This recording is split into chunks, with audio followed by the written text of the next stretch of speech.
واضح کر دیا کہ رب کی بارگاہ میں دولت نہیں دیکھی جاتی، رب کی بارگاہ میں شہرت نہیں دیکھی جاتی، رب کی بارگاہ میں دنیاوی عزت نہیں دیکھی جاتی، رب کی بارگاہ میں گورا اور کالا نہیں دیکھا جاتا۔ رب کی بارگاہ میں کیا دیکھا جاتا ہے؟ تو رب کا قرآن کہتا ہے رب کی بارگاہ میں اگر دیکھا جاتا ہے تو تقویٰ دیکھا جاتا ہے، رب کی بارگاہ میں اگر دیکھا جاتا ہے تو پرہیزگاری کو دیکھا جاتا ہے۔ اللہ کا بندہ جتنا زیادہ پرہیزگار ہوگا، جتنا زیادہ متقی ہوگا، اتنا ہی وہ رب کی بارگاہ میں عزت والا ہوگا۔ سبحان اللہ سبحان اللہ۔ حضرات اپنے وقت کے عابد ہیں، اپنے وقت کے زاہد ہیں، سبحان اللہ، جن کی زندگی گزر رہی ہے تو یاد الہی میں، جن کے شب و روز یاد الہی میں گزر رہے ہیں۔ اور کمال یہ ہے جیسا کہ ابھی آپ نے سنا کہ جو بے نمازی ان کی بارگاہ میں آ جائے اور ایک وقت کی نماز جماعت کے ساتھ ان کی اختتامی ادا کر لے تو پروردگار عالم پھر اس کو پانچوں وقت کا نمازی بنا دیتا۔ ایک وقت کی نماز ابھی سنا آپ نے؟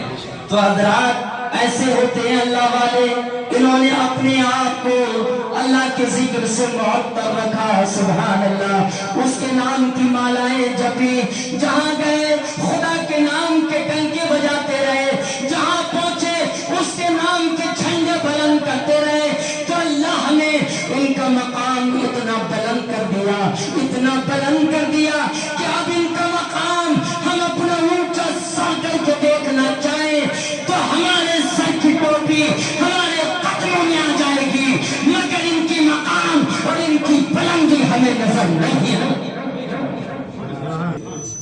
وہ مقام ان کو عطا فرما دیا۔ اور حضرات اب جو ان کی بارگاہ میں آتا ہے تو وہ بھی بامراد ہو جاتا ہے، اس لیے ان کی بارگاہوں سے فیض حاصل کرتے رہے۔ حضرات غور کریں آپ، رب کی بارگاہ میں عزت والا کون؟ متقی اور پرہیزگار۔ اس لیے میں آپ کو یہ مشورہ دوں گا اور آپ سے یہ عرض کروں گا کہ اللہ رب العزت کا قرب حاصل کرنے کے دو ذریعے ہیں۔ کتنے؟ جلدی سے سمجھا میری بات کو، لمبی گفتگو نہیں ہوگی، کبھی موقع ہوا تو انشاءاللہ تفصیلی گفتگو ہوگی، لیکن آج خاص باتیں آپ کی گوش گزار کر رہا ہوں۔ حضرات اللہ کا قرب حاصل کرنے کے لیے دو ذریعے ہیں، ایک کا نام ہے علم اور دوسرے کا نام ہے عشق۔ توجہ چاہوں گا اس پر، علم اور عشق۔ اور آپ جب دونوں کو دیکھیں گے تو دونوں کے اندر پہلا حرف عین ہے، پہلا حرف عین ہے۔ حضرات اس عین کے اہل لغت نے 99 معنی بیان کیے ہیں، مگر اس کا جو مشہور معنی ہے وہ آنکھ ہے۔ عین معنی آنکھ، اس کا معنی کیا ہے؟ آنکھ ہے۔ تو اللہ نے آنکھیں ہمیں دو عطا فرمائی ہیں، ایک علم کی آنکھ، ایک عشق کی آنکھ۔ توجہ چاہوں گا، اللہ نے ہمیں آنکھیں دو عطا فرمائی، ایک علم کی آنکھ اور ایک عشق کی آنکھ۔ اب آپ جانتے ہیں کہ جس کی دونوں آنکھیں کھلی ہوں اس کو اکھیارہ کہتے ہیں، اور جس کی ایک کھلی ہو اور ایک بند ہو اس کو کانا کہتے ہیں۔ کیا کہتے ہیں؟ اور حضرات یہ کانا جو ہے یہ فعل ناقص ہے، یہ بنا اسم و خبر کے تام نہیں ہوتا، سمجھ گئے نہیں آپ؟ یعنی مکمل نہیں ہوتا۔ حضرات تو ہماری دونوں آنکھیں کھلی رہنا چاہیے، عشق کی آنکھ بھی کھلی رہنا چاہیے اور علم کی آنکھ بھی کھلی رہنا چاہیے۔ اب میں آپ کو اللہ کے ولی کے آستانے پر یہ پیغام دوں گا کہ ہماری علم کی آنکھ کھلی رہنا چاہیے۔ اگر علم حاصل کرنا ہو تو درسگاہوں میں جانا چاہیے، اور اگر عشق حاصل کرنا ہو تو خانقاہوں میں جانا چاہیے،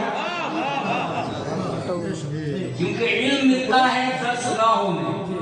توجہ ہے، علم ملتا ہے درسگاہوں میں اور عشق ملتا ہے خانقاہوں میں۔ یہ خانقاہوں کا وجود اس لیے تو ہے حضرات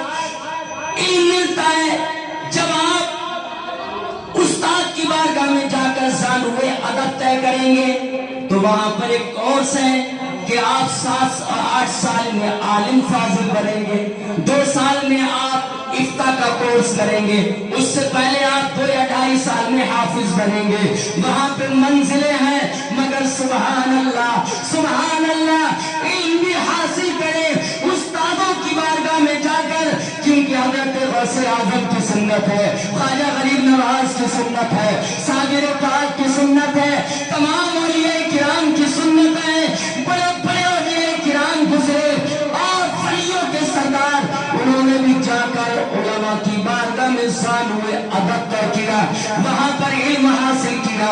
مگر جب علم حاصل کرنے کے بعد جب آتی ہے منزل طریقت کی، سبحان اللہ، علم شریعت حاصل کرنے کے بعد جب علم طریقت کی منزل آتی ہے اور جب کسی پیر کی بارگاہ میں جاتے ہیں، جب کسی ولی کامل کی بارگاہ میں جاتے ہیں تو حضرات وہاں سالوں نہیں بٹھایا جاتا، بلکہ ایک نظر ڈالی جاتی ہے اور ایک نظر سے سب کچھ دلا دیا جاتا ہے۔